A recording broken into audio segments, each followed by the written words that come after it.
salue tous dans le précieux nom de Jésus-Christ. Nous allons nous lever. Avant de prier, nous allons chanter 154 nous avons. Hakika Yesu mwamba nguvu, nitafichama kwake Yesu, kwa saya tabu na mateso, nitafichama kwake Yesu, kwa saya tabu na mateso, nitafichama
Tu es le rocher solide dans lequel je peux me cacher. Nous sommes ici, Seigneur. C'est parce que tu es là pour nous parler. Tu parles toujours au travers des hommes. C'est ainsi que, Seigneur, nous réalisons ta grâce envers nous. Tes enfants ont quitté leur endroit de service. D'autres se reposaient. Et ils ont compris qu'il faut aller au rendez-vous. C'est pourquoi, Seigneur, aide chacun de nous. Que chacun de nous puisse avoir le respect de ta parole. Tu as dit dans ta parole que tout homme soit reconnu pour menteur, mais que toi seul Dieu, tu sois reconnu pour le seul vérité. Merci, Seigneur. Ceux-là qui sont venus malades, guéris-les. Ceux-là qui ont des difficultés qui tourmentent leur cœur, toi es la solution à leurs problèmes. Aide-moi qui parlerai. Ce n'est pas facile, mais avec Dieu, nous ferons des exploits. Nous avons chanté pour toi, puisque nous devons le faire. Et maintenant, c'est pour écouter ta parole. Enlève en nous toutes les amertumes du cœur, mais que ta joie puisse être dans nos cœurs. Au nom de Jésus-Christ, nous avons ainsi demandé. Amen. Amen. Exode chapitre 4, du verset 30 au verset 31. Aaron rapporta toutes les paroles que l'Éternel avait dites à Moïse. Et il exécuta les signes aux yeux du peuple. Et le peuple crut. Ils apprirent que l'Éternel avait visité les enfants d'Israël.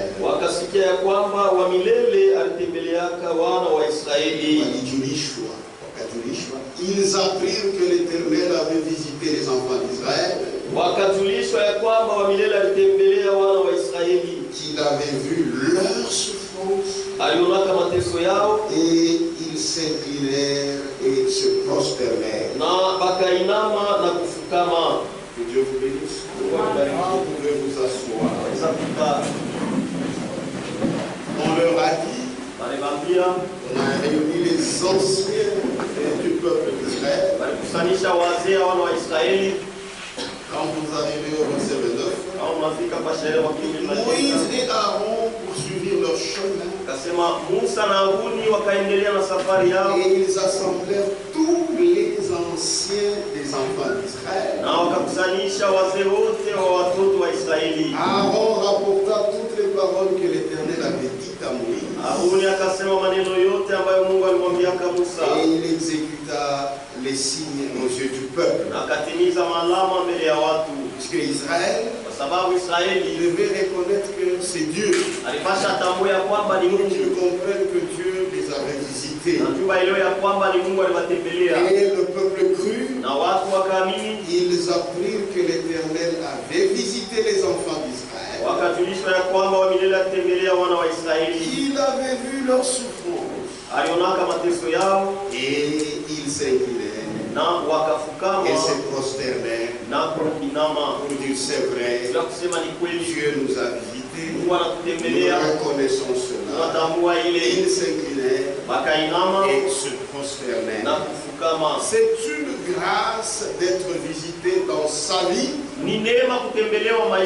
par Dieu lui-même. Quand Dieu veut vous visiter, il le fera. atayafanya. Mais à toi maintenant Sasa ni wewe de reconnaître cette visite pate kutambua ile kutembelewa et de l'accueillir avec joie. na kumpokea na furaha. Dieu va libérer la bénédiction Mungu ataacha mabaraka en ta faveur. juu yako. Nous avons vu qu'il a visité Abraham. Tuliona alitembelea Abraham. Abraham en a bénéficié. Abraham alifaika. Nous avons vu Tuliona qu'il a visité les enfants d'Israël alitembelea wana wa Israeli en Égypte. Et Misri, c'est ce que nous voyons. na njoo tuko naona Et nous allons voir na tutaona que par la suite, ya kwamba kisha Israël a été tiré de l'esclavage de l'Égypte. Israeli alitoka mkutumwa ya Misri. Donc, lorsque Dieu te visite, Basi wakati Mungu anakutembelea il va t'affranchir atakutia huru pour que tu puisses le servir. ili upate kumtumikia. Dieu ne peut jamais s'attendre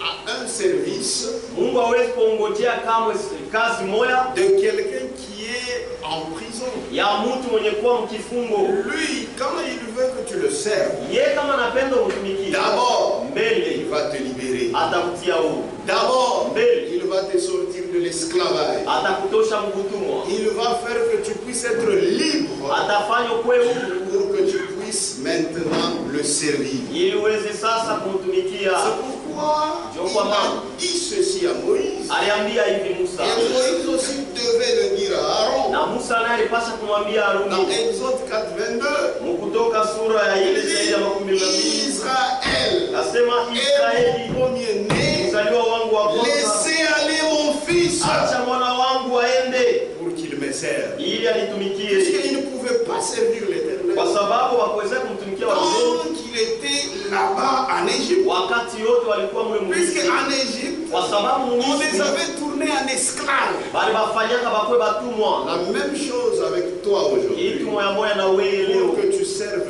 Dieu, juu mtumikie Mungu, Dieu doit te délivrer. Mungu anapasha Dieu kufungule, doit te sortir de tout l'esclavage, de toutes tes habitudes Mungu mondaines, anapasha kutosha mbutumwa yote ya tabia dunia pour que tu puisses mieux le servir. ili upate kumtumikia mzuri. Avant le 8e fléau, Mbele ya mapigo ya mnane, Moïse et Aaron rappelèrent le même message à Pharaon. Musa na Haruni walikuwa nakumbusha ujumbe moya moya kwa Farao. C'est dans Exode chapitre 10. Ni Kutoka sura ya 10, Ils sont venus avec le même message. walikuwa na ile ujumbe moya moya, Laisse aller mon peuple acha watu wangu pour qu'il me serve. waende ili Dans wanitumikie. Exode chapitre 10, verset 3. Kutoka sura ya 10 shairi ya 3, Il rappelle la même chose. anakumbusha kitu moya moya. Vous ne pouvez pas servir Dieu Hamwezi kumtumikia Mungu tant que vous êtes prisonnier. wakati wote ungaliki Il mkifungo. doit d'abord vous libérer. Anapasha kwanza amitie huru. Exode 10, 3. Kutoka sura ya Moïse et Aaron allèrent vers Pharaon Musa na Haruni wakaenda kwa Farao et lui dit, na wakamwambia, ainsi parle l'Éternel, hivi wa milele anasema, le Dieu des Hébreux. Mungu wa Waebrania, Jusqu'à quand refuseras-tu de t'humilier devant moi? mpaka na wakati gani utakatala kujinyenyekeza mbele yangu? Laisse aller mon peuple Acha watu wangu waende afin qu'il me serve. ili wanitumikie. Amen. Il ne pouvait pas les servir en Égypte. Hawakuweza kumtumikia Misri, Il fallait d'abord qu'ils sortent. ilipasha kwanza batoke. Et aujourd'hui, Na leo tous les vrais serviteurs de Dieu, batumishi ya kweli ba Mungu envoyés de Dieu lui-même, yenye kutumwa na Mungu mwenyewe ont le même message. beko na ujumbe moya moya, Ils s'adressent au diable. beko naambia shetani, Ils s'adressent aux démons. beko naambia mandemoni, Laisse aller mon peuple waache watu wangu waende pour qu'il me serve. ili wanitumikie. Amen. Amen. Si quelqu'un est envoyé, Kama mtu anatumwa il ne peut jamais pactiser avec le diable. asiwezi kamwe kupatana na diabolo, Jamais. kamwe. Lui, il est là. Yeko pale C'est pour lui arracher les âmes. ni juu ya kumnyang'anya manafsi, Et son message na ujumbe yake sera le même. itakuwa ile ile, Laisse aller mon peuple acha watu wangu waende afin qu'il me serve. ili wanitumikie. Ce n'est pas leur message. Haina ujumbe yao, C'est le message de Dieu lakini ujumbe wa qui est Mungu sur la bouche bouche de ses serviteurs. C'est pourquoi la parole de Dieu, quand elle vient vous libérer. Une parole qui fait que vous soyez amis avec le monde, ce n'est pas la parole de Dieu. Jacques 4:4 dit, ne savez-vous pas être ami du monde, c'est être ennemi de Dieu. Donc chaque serviteur de Dieu, un véritable serviteur de Dieu, envoyé de Dieu, dira toujours au diable, laisse aller mon peuple pour qu'il me serve. Que Dieu vous bénisse. Le diable, il a des choses avec lesquelles il retient les gens. Il retient les gens avec le monde, c'est-à-dire les habitudes mondaines, les plaisirs mondains. Il retient les gens par les dénominations. Maintenant, un vrai serviteur, il dira toujours, laisse aller mon peuple pour qu'il serve le Dieu. Souvenez-vous, quand Dieu a visité Israël pour les sortir de l'esclavage, fin de fin, il a délivré, il a racheté, il a affranchi le peuple par le sang. Donc la rédemption s'est passée par le sang. Et à cette époque, c'était le sang des animaux. Parce qu'il fallait être libéré. Il fallait être affranchi. Mais aujourd'hui, amen, lorsque Dieu te visite, il vient aussi te rendre libre. Et il te rend libre, c'est au travers de son propre sang. Pour le peuple d'Israël, ils étaient en esclavage là-bas en Égypte. Mais lorsque Dieu est venu, Pharaon a résisté. Il a résisté. Tu as frappé. Malgré les fléaux que Dieu a donnés, Pharaon résistait toujours. Et Dieu dit, c'est moi qui ai endurci son cœur pour que ma gloire puisse éclater. Donc il fallait qu'il arrive par la rédemption, par le sang. Et cela typifiait ce que Jésus-Christ devait venir faire. Amen. Donc quand Jésus vient, il te libère, il te rachète, il le fait par son propre sang. Vous savez que le sang de Jésus coûte très cher. C'est-à-dire, il te libère, il te rachète à un grand prix. Pourquoi il te rachète à un grand prix? C'est-à-dire, là où tu étais, dans le monde, le diable réclamait. Il disait, il est à moi. Lui est venu, il paye le prix. Tu étais dans ta dénomination, dans des créneaux. Il vient, le diable te réclame. Il dit, il est à moi. Lui dit, voici mon sang. Il m'a dit, le sang coûte très cher. Le diable doit lâcher prise pour te libérer, afin que tu serves le Seigneur. Dans 1 Corinthiens, 1 Corinthiens chapitre 7. Le verset 23. Écoutez ce que Paul disait déjà aux Corinthiens. Aujourd'hui, il le dit à toi. Vous avez été rachetés à un grand prix.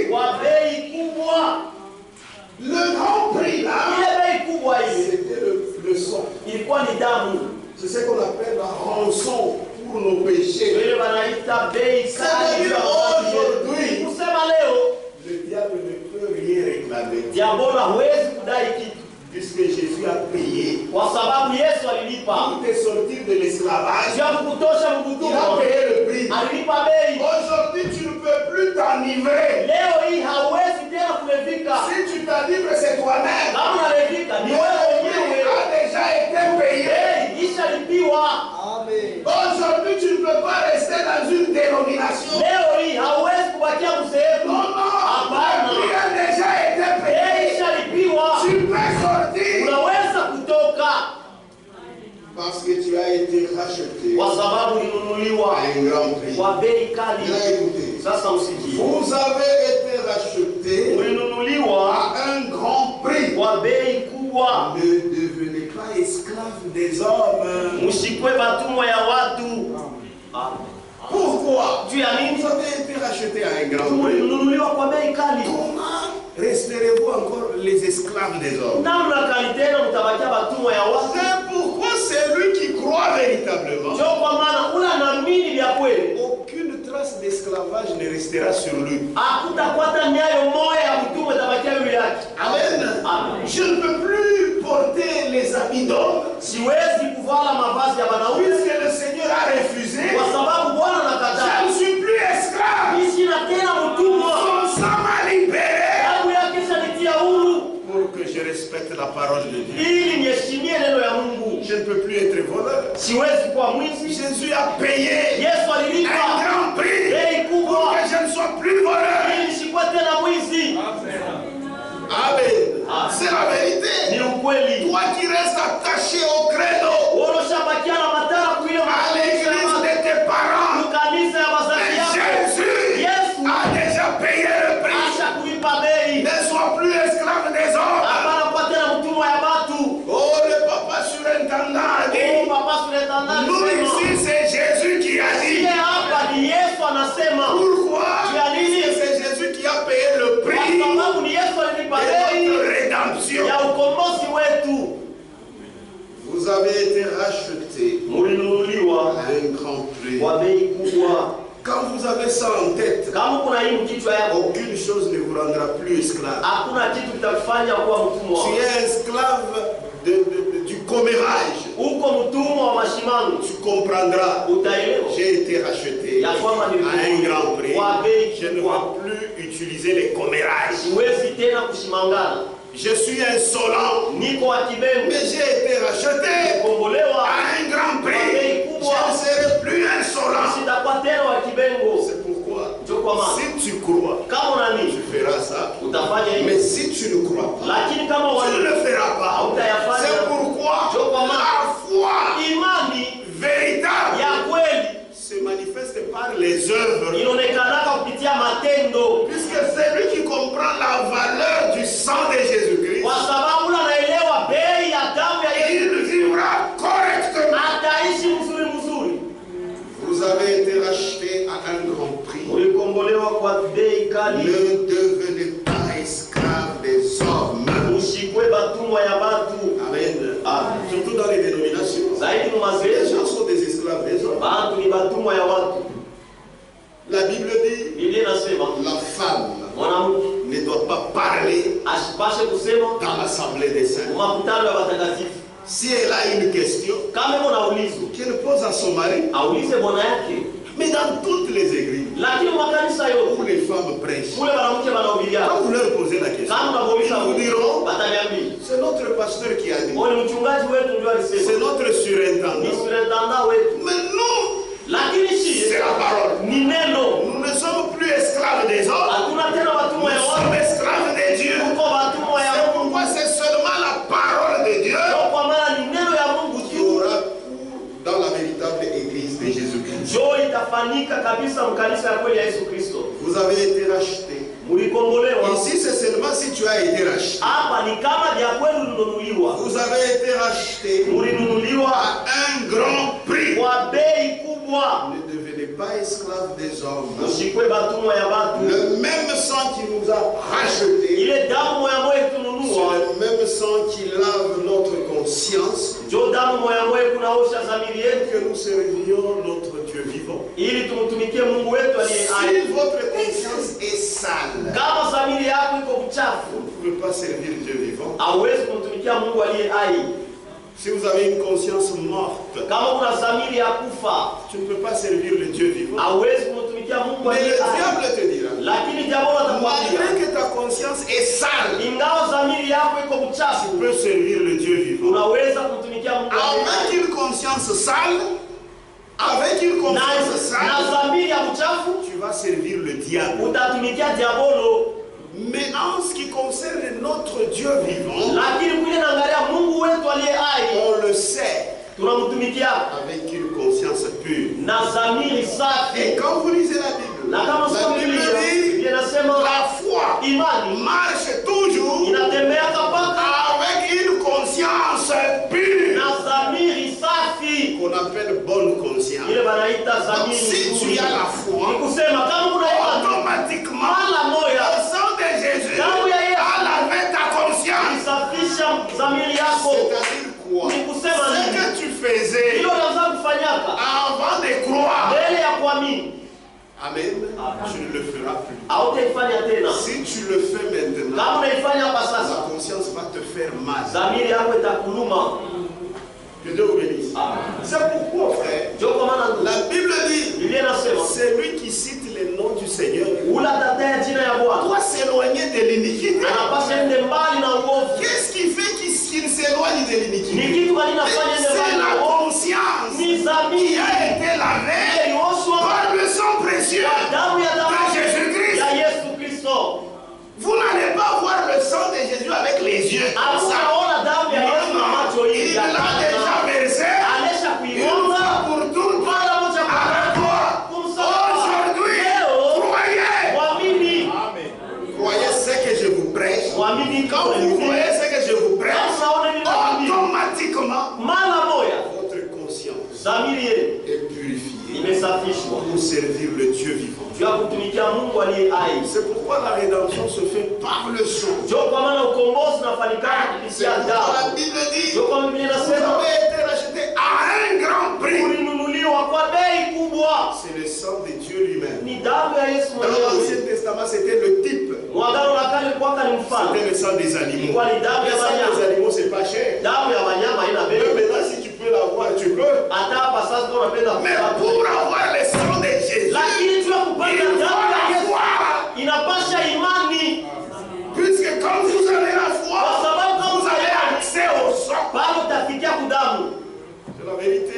Mais aujourd'hui, le sang des animaux, je crois même une poule. C'est le sang est là. Mais pour Jésus-Christ, notre grand Dieu, croyez, le sang fera quelque chose. Que Dieu vous bénisse. C'est pourquoi dans Hébreu chapitre 9, la vérité. Hébreu chapitre 9, verset 14. Combien plus le sang de Christ, qui par un esprit éternel s'est offert lui-même sans tâche à Dieu, purifiera-t-il votre conscience? C'est le sang.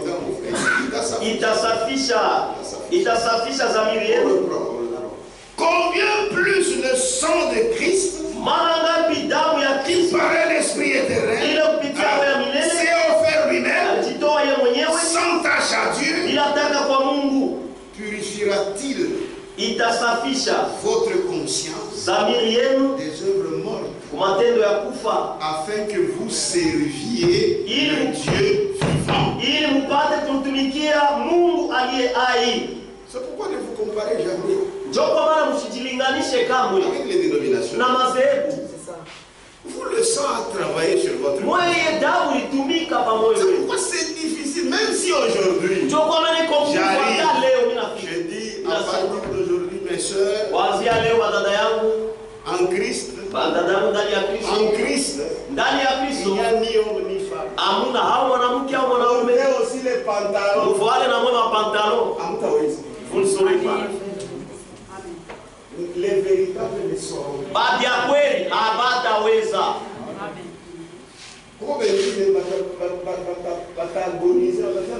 Il y a d'autres qui vont agoniser. C'est quoi? C'est la conscience. Même si je venais avec des peintures, commencez à vous maquiller. Votre conscience est pure. Vous ne saurez pas. Nous, on se rappelle dans les années 90. Leurs femmes les ont suivis.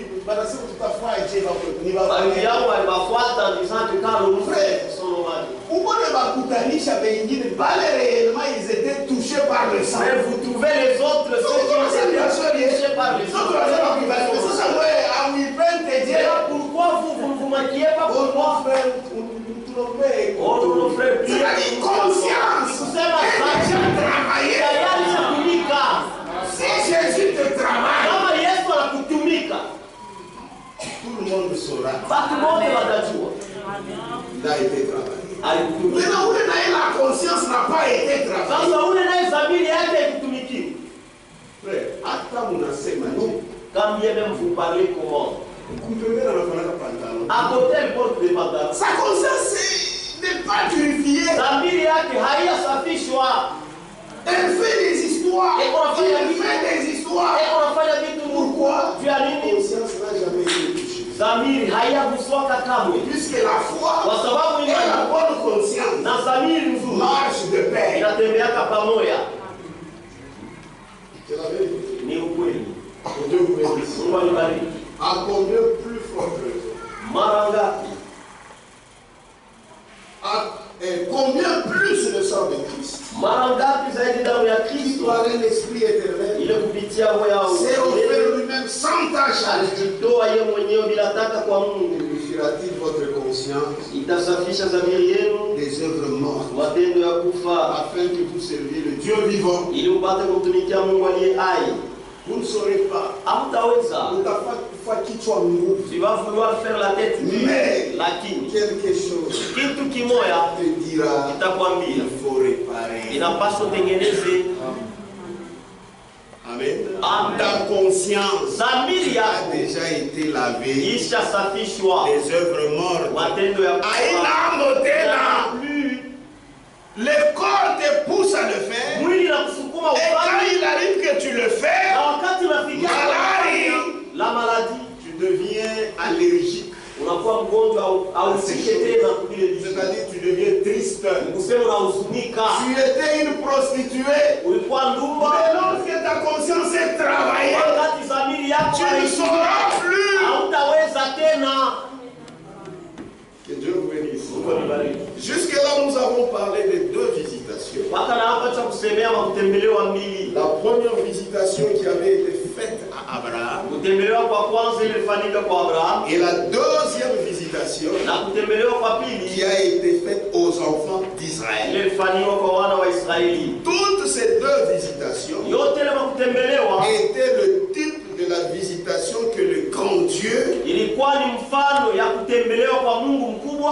devrait faire à ses enfants dans la chair humaine. Amen. Quand il est allé chez Abraham, il est allé chez lui, il a même mangé. Mais il n'était pas encore dans la chair humaine. Ça typifiait ce qu'il ferait. Quand il est venu racheter son peuple de l'esclavage, quand il est apparu à Moïse, Amen. C'était toujours un Dieu esprit, mais dans un corps spirituel. Que Dieu bénisse. Mais quand il est venu, c'était maintenant l'antitype de toutes ces deux venues-là. Les deux visitations dans l'Ancien Testament, ça typifiait la visitation proprement dite, kutembelewa kwenye kwa kweli, il devait faire dans la chair humaine. ila alipasha kuifanya mwili ya mtu, Et il l'a fait. na Et alifanya, il est venu racheter son peuple na alikuwa kukomboa watu par wake son propre sang. kupitia damu yake mwenyewe. Écoutez, quand il est venu, Usikie wakati alikuya, écoutez comment Zacharie en parle. usikie vile Zakaria anaisema. C'est dans Luc, Luka chapitre 1. Luka sura ya kwanza. Dieu est merveilleux. Mungu ni wa kushangaisha. Tout est déjà bien tracé dans la Bible. Yote shapangiwa mzuri mu Biblia, Mais il faut seulement que Dieu vous aide lakini napasha tu Mungu atusaidie pour voir cela. juu ya kuona ile. La Bible, c'est ainsi dit le Seigneur. Biblia ni hivi Bwana anasema. Luc chapitre 1, 67. Luka sura ya kwanza shairi ya 67. Ça c'était avant qu'il ne puisse naître. Ilikuwa ni mbele ya yeye kuzaliwa. Zacharie c'était le père de Jean-Baptiste. Zakaria alikuwa baba yake wa Yohana Mbatizaji. Zacharie son père Zakaria baba yake fut rempli du Saint-Esprit. akajazwa na Roho Mtakatifu Et il prophétisa en ces mots. na akatabiri maneno haya: Béni soit le Seigneur, abarikiwe Bwana le Dieu d'Israël, Mungu wa Israeli, de ceux qu'il a visités kwa vile anatembelea et racheté son peuple. na kukomboa watu wake.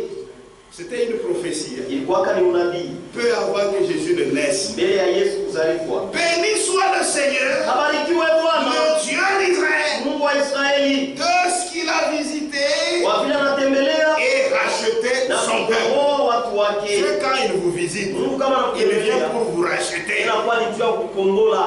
C'est pourquoi, frère, la bénédiction matérielle, Baraka ya kimwili ça n'a rien à faire haina tana avec la bénédiction na baraka ou la visitation au que kutembelewa Dieu vous fait dans votre vie. ile Mungu anafanya Quand maisha yako. Dieu te visite, Kama Mungu anakutembelea il te bénit seulement matériellement. ila kubariki tu, Il ne sauve pas ton âme. asiokoe na Il mimi ne fait rien. asifanye kitu, Mais la visitation de Dieu lakini dont kutembelewa nous na parlons, kuishi tu c'est quand unatembea. Dieu Ni vient wakati Mungu et il te rachète. anakukombola.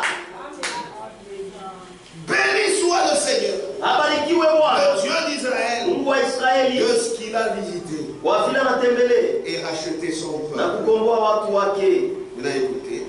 Usikie. Et nous a suscité Na anatulamushia un puissant sauveur Mwokozi wa uwezo dans la maison de David, munyumba ya Daudi son serviteur, mtumishi wake, comme il l'avait annoncé waka vile alitangazaka par la bouche de ses saints prophètes des temps anciens. kwa kinywa ya wanabii watakatifu yake wa zamani. Amen. N'est-ce pas, il l'avait annoncé. Alitangazaka Un sauveur Mwokozi mmoja qui nous délivre ule kona tufungua de nos ennemis toka badui zetu et de la main de tous ceux qui nous haïssent. na toka mkono ya bote bale benatuchukia. C'est ainsi qu'il manifeste sa miséricorde Na njo hivyo kunaonesha rehema yake envers nos pères kwa baba zetu, et se souvient na iko nakumbuka de sa sainte alliance agano yake takatifu selon le serment kufatana na kiapo par lequel il avait juré à Abraham, notre père. kupitia ile alilapiaka baba yetu Ibrahimu. Maintenant, écoutez. Msikie, De nous permettre, kuturuhusu après que nous serions délivrés de la main de nos ennemis, kisha si kufunguliwa toka mkono ya maadui de zetu, le servir. kumtumikia Amen. Amen. Sans crainte. bila boka. Amen. Que Dieu vous bénisse. Mungu amebariki. Donc quand Dieu te visite, Kama Mungu il anakutembelea, vient, il te délivre, anakuja na kufungua que tu le serves. ili umutumikie. Et c'est ce que Zacharie parlait dans sa prophétie. Na ndio ile Zakaria alisemaka munabii wake, De nous permettre, kuturuhusu après que nous serions délivrés kisha si kufunguliwa de la main de nos ennemis, toka mkono ya de le maadui servir zetu, sans crainte. kumtumikia bila Tu ne boka. peux pas servir Dieu Hawezi kumtumikia dans l'esclavage. mkutumwa. Hapana, Dieu Mungu doit d'abord te libérer anapasha mbele akutie huru, en marchant devant lui kutembea mbele yake dans la sainteté mutakatifu et dans la justice. na muuaji tous les jours de notre vie. masiku yote ya maisha yetu. C'est ça être délivré. Ndio kufunguliwa kule. Quand tu es délivré, Kama unafunguliwa, même seulement taper les mains, hata kupiga tu mikono tu hivi, le feras avec joie. utafanya na Et furaha. c'est là tous les jours de ta vie. Na ile kila siku ya maisha yako. Parce que tu es délivré. Kwa sababu ushafunguliwa. Quand vous êtes délivré, Lakini kama unafunguliwa, tout ce que vous entendrez, yote ile mtasikia ça sera la joie. itakuwa ni furaha.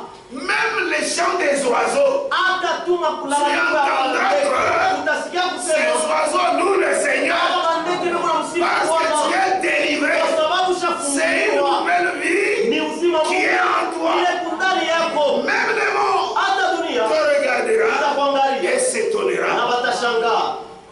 C'est la vérité. Ni ukweli. Mais si tu n'es pas délivré, Lakini kama hujafunguliwa, tu fais semblant d'être délivré, unalaanda kufunguliwa, ta tête soit sans. tu vas beaucoup souffrir. Et en marchant devant lui, Na mkutembea mbele yake dans la sainteté mtakatifu et dans la justice, na muuaji tous les jours de notre vie. masiku yote ya maisha yetu. Ce sont les gens qui ont reçu la visitation de Dieu. Ni basi wale walipokea kutembelewa na Mungu. Nous qui avons reçu la visitation de Dieu, Si wale tulipokea kutembelewa na Mungu, nous ne marchons plus comme nous marchions. atutembeake tena vile tunaanza Dieu nous kutembea. a délivrés. Mungu ashakutufungula. Et Dieu qui délivre, Mungu anafungula. même ce soir, Hata il imangari est dans cette salle. eko mwichumba. Veux-tu aussi être délivré? Na wewe unapenda La ufunguliwe. délivrance est réelle. Ulinzi ni ya kweli. C'est quelque chose dans ta vie. Ni kitu kimo maisha yako. Partout. Fasi yote. Même si tu es seul, Hata kama uko peke yako, Dieu t'a délivré. Mungu ashakufungula. C'est pourquoi un vrai enfant de Dieu, Mtoto wa kweli wa Mungu, même si tu le pièges, hata kama unamteka, tu auras honte. utapata Parce que haya. c'est Dieu Kwa sababu ni qui l'a délivré. alishakufungula. Amen. Amen. Chaque fois que Dieu visite quelqu'un, Kila mara kama Mungu anatembelea mtu, il le sauve. anamokoa Elle l'affranchit na kumtia huru par son sang. kwa damu yake, Et cette personne-là na ule mtu servira le Seigneur lui-même atamtumikia Bwana yeye mwenyewe dans la droiture munyofu et dans la sainteté. na mtakatifu. Que Dieu vous bénisse. Ce Mungu amebariki. n'est pas quelque chose de forcé. Haina kitu kimoja C'est kukaza. naturel. Hapana, La vie de Dieu Maisha ya dans un enfant de Ndani Dieu, ya mtoto wa c'est Mungu. automatique. Ni mara moya. L'enfant d'un chien, Mtoto wa imbwa. shida ni imbu. Lui aussi c'est un chien. L'enfant de Dieu, Mtoto wa Mungu. il est aussi Dieu. Na yeye ni Mungu. Il a la vie de Dieu en lui. Eko na Il a la piété. eko na utawa. C'est une vie de Dieu. Ni uzima wa Mungu. Frère Branham aimait citer le mot grec Zoé. Zoé. Il dit, quand vous laissez de Dieu, vous avez la vie, vous avez les Zoé. Uko na Zoe. Maintenant, si tu as les Zoé, Sasa kama kuna Zoe, on ne te forcera rien. hapata kukaza hata.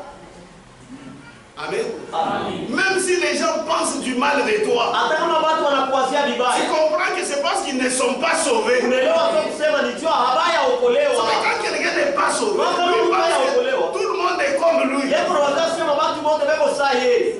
Comme il est voleur, il pense que les autres sont aussi des voleurs. Sababu yeko mwishi anawaza sema watu wote ni bamwishi. Mais lui-même se connaît. Lakini yeye mwana Il aliiwa. connaît quand Dieu l'a sauvé. Anajua wakati gani Mungu Et il alikuwa. connaît que la présence de Dieu est là. Na anajua kusema uwepo wa Mungu iko hapo.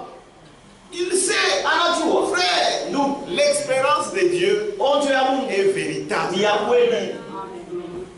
Que Dieu vous bénisse. Amen. Que Dieu vous bénisse. Amen. Avec sensation Na ou mchamuko sans sensation, au bila mchamuko, frère, ndugu, l'expérience de Dieu onjo ya Mungu est réelle. ni ya kweli.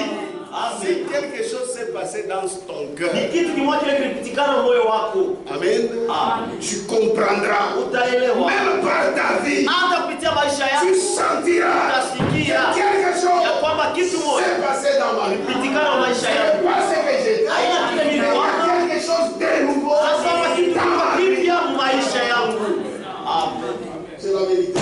Ni ukweli ndugu. C'est ce qui nous différencie des autres. Ndio ile kunetuachanisha na On ne Bwana. parle pas beaucoup, Hatusema mais sana. nous vivons beaucoup. Lakini tuko naishi sana.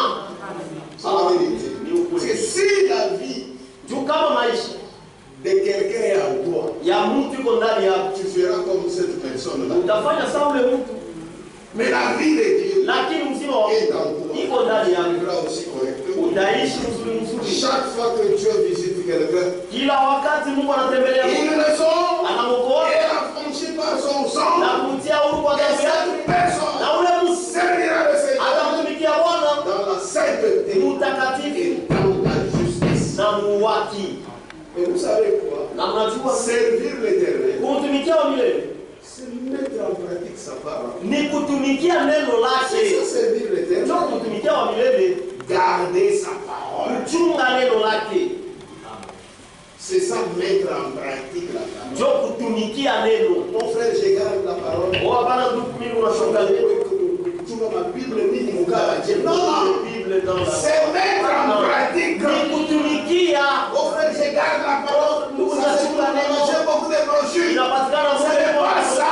mingi C'est aina mettre en ile. pratique Ni kutumikia la parole. neno. Que Dieu vous bénisse. Mungu alibariki. Puisque n'importe qui peut garder la Bible. Mtu yeyote anaweza kuchunga hivi. Il peut garder les brochures. Anaweza kuchunga Mais mabroshuri. il ne les vit pas. Na shiishi ile mabroshuri na shiishi Biblia. Le même Dieu Ule Mungu qui a wako visité Abraham, alitembelea Abraham. c'est le même qui a visité les enfants d'Abraham. Ni Dans ule la chair. Mungu moya moya alitembelea batoto ya Abrahamu mumwili. C'est vrai. Ni kweli. C'est la vérité. Ni ukweli. Mais quand il a visité Abraham, Lakini wakati anamtembelea Abraham, quel empressement! ni waraka gani? Abraham s'est empressé. Abraham Mais aliharakisha. quand il est venu plus tard, Sasa kumwenda wa masiku wakati alikuja visiter les enfants d'Abraham, tembelea batoto ya Abraham.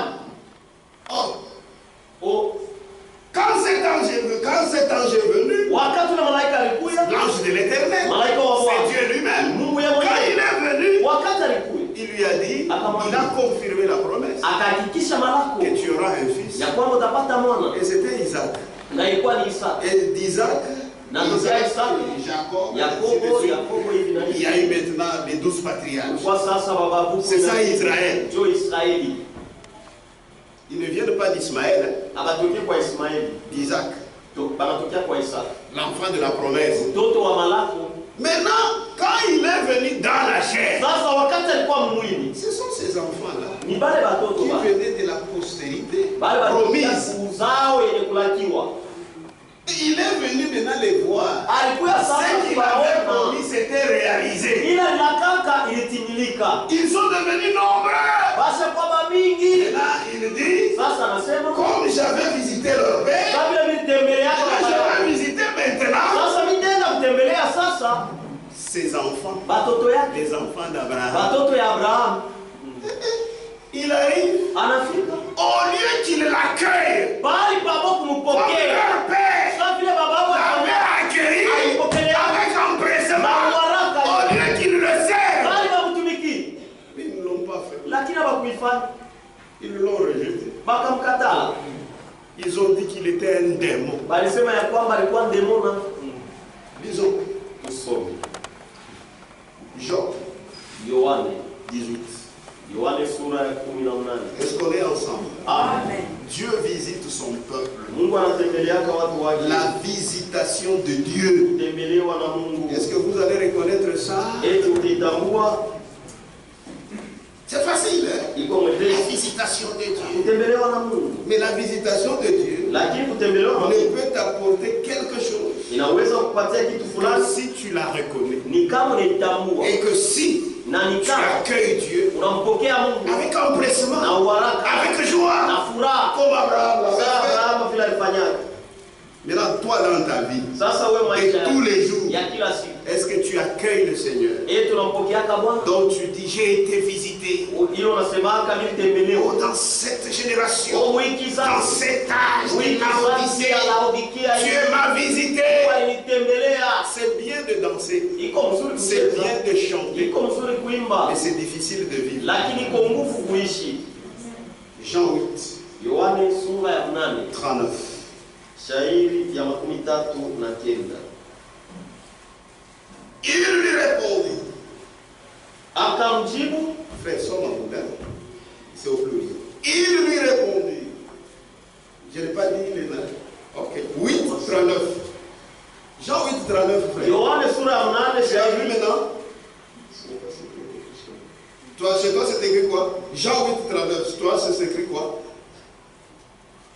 Jean 8, 39. Comme ça, toi, lis. Hein?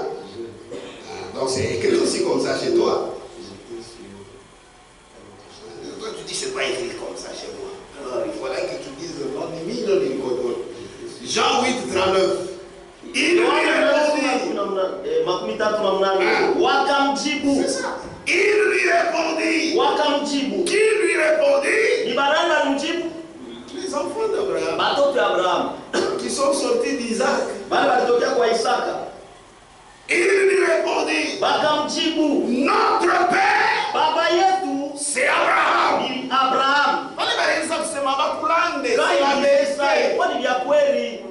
Dans la chair, Abraham c'est leur père. Notre père, c'est Abraham. Jésus leur dit, si vous étiez enfant d'Abraham, vous feriez les œuvres d'Abraham. C'est pourquoi j'avais voulu commencer par la visitation de Dieu à Abraham. J'ai insisté sur les œuvres d'Abraham. Il a vu la visitation de Dieu. La manière dont il s'est comporté. C'est dans l'empressement, dans la joie, pour servir l'Éternel. Mais maintenant il vient visiter ses enfants. Ils ne le reconnaissent pas. Ils reconnaissent seulement être enfant d'Abraham. Mais ils ne reconnaissent pas le Dieu d'Abraham. Il lui répondit, notre père c'est Abraham. Jésus leur dit, si vous étiez enfant d'Abraham, vous feriez les œuvres d'Abraham. Quelles sont les œuvres d'Abraham? C'est s'empresser, venir devant moi, et vous prosterner, et me servir. Mais maintenant, vous cherchez à me faire mourir. Moi qui vous ai dit la vérité, que j'ai entendu de Dieu, cela, Abraham ne l'a point fait. Quand il était chez Abraham, il lui parlait. Abraham était très attentif. Mais vous n'êtes pas attentif. Vous faites les œuvres de votre père. Amen. Vous faites les œuvres de votre père. Pourquoi, frère? Ça ne sert à rien de dire je suis un enfant de Dieu. Vos œuvres montrent ce que vous êtes. Ils disaient qu'ils étaient les enfants d'Abraham. Mais Jésus a refusé. Vous faites les œuvres de votre père. Il lui dit, nous ne sommes pas des enfants illégitimes. Nous avons un seul père. Dieu. Non. Si vous aviez un seul père, Dieu. Dans le Bible c'est Elohim. C'est le même Elohim qui a rendu visite à Abraham. Maintenant comparons vos œuvres à vous les enfants d'Abraham et les œuvres de votre père. Il y a quoi dire? C'est différent. Amen. Ça ne tient pas. Abibamba. Ça ne tient pas. Que Dieu vous bénisse. Amen. À la maison, vous pouvez tout lire. Je lis verset 51. Jésus ajoute encore. Parce que dans leur tête, Dieu, c'est une autre personne. Jésus, c'est une autre personne. Il dit, en vérité, je vous le dis. Si quelqu'un garde ma parole, il ne verra jamais la mort. On nous a toujours appris qu'il faut garder la parole d'Elohim. Mais celui-ci, il prononce comme ceci. En vérité, je vous le dis. Si quelqu'un garde ma parole, il ne verra jamais la mort. Puisque Jésus il savait que c'est moi qui avais visité votre père. C'est moi toujours, mais dans la chair humaine. Il fallait le reconnaître comme ça. Ah, maintenant, hein? 52. Maintenant, lui dire les Juifs. Nous connaissons que tu as un démon. Abraham est mort. Les prophètes aussi. Et tu dis, si quelqu'un garde ma parole, il ne verra jamais la mort. Question Écoutez une question. Es-tu plus grand que notre père Abraham? Qui est mort? Les prophètes aussi sont morts. Qui prétends-tu être? Ils ont compris qu'il va dire que c'est l'Élohim qui était allé visiter notre père. Donc il va dire qu'il n'est jamais mort. Qui prétends-tu être? Qui prétends-tu être? Verset 56. Jésus leur a dit ouvertement. Abraham, votre père. Entre saillit de joie. De ce qu'il verrait mon jour. Il l'a vu. Il s'est réjoui. Il a encore ajouté une autre chose. Les Juifs lui disent, tu n'as pas encore 50 ans. Tu as vu Abraham. Jésus l'a dit. En vérité, je vous l'ai dit. Avant qu'Abraham fût, je suis. Là, ils ont compris. Il va dire, c'est lui le grand créateur qui était allé voir Abraham. Vous verrez ça, ça m'a aimé. Vous piquez. Puisque lui, c'est un homme. Il veut que nous croyons qu'il est Dieu. Oui, frère. Dieu nous a ouvert les yeux. Il n'y a qu'un seul Dieu. Là-dessus, ils prirent des pierres. Les jetaient contre lui. Mais Jésus se cacha. Et il sortit du temple.